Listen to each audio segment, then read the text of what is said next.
Hello, I am Jay, and this is Relax with Jay. I create calming videos that allow you to relax and or drift off to sleep. If you enjoy my videos and find them helpful, please hit the like button, subscribe, and click on the notification bell. I hope you enjoy this video and may it bring you restful sleep. Tonight, I'll be reading the fairy tale called The Straw, the Coal, and the Bean by Jacob Grimm and Wilhelm Grimm. If you enjoyed this fairy tale and would like me to read more, please let me know. The Straw, the Coal, and the Bean. In a village dwelt a poor old woman who had gathered together a dish of beans and wanted to cook them. So she made a fire of her heart, and it might burn the quicker. She lighted it with a handful of straws. When she was emptying the beans into the pan, one dropped without her observing it, and lay on the ground beside a straw. And soon afterwards a burning coal from the fire leapt down to the two. Then the straw began and said, "Dear friends, from whence do you come here?" The coal replied, "I fortunately sprang out of the fire, and if I had not escaped by sheer force, my death would have been certain." "I should have been burnt to ashes," the bean said. "I too have escaped with a whole skin.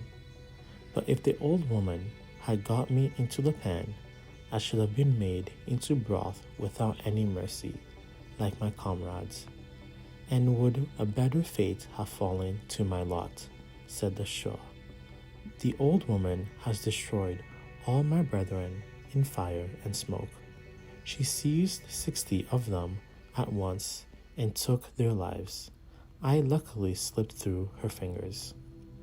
"But what are we to do now?" said the coal.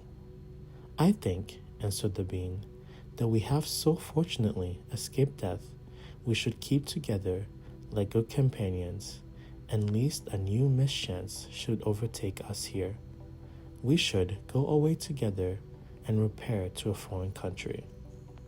The proposition pleased the two others, and they set out on their way together. Soon, however, they came to a little brook, and as there was no bridge or footplank, they did not know how they were to get over it. The straw hit on a good idea and said, "I will lay myself across, and then you can walk over me on as the bridge." The straw therefore stretched itself from one bank to the other, and the coal, who was of an impetuous disposition, tripped quite boldly onto the newly built bridge. But when she had reached the middle and heard the water rushing beneath her, she was after all, afraid, and stood still and ventured no further. The straw, however, began to burn, broke into 2 pieces, and fell into the stream. The coal slipped after her, hissed when she got into the water, and breathed her last. The bean, who had prudentially stayed behind on the shore, could not but laugh at the event, was unable to stop, and laughed so heartily that she burst. It would have been all over with her, likewise, if by good fortune a tailor who was traveling in search of work had not sat down to rest by the brook.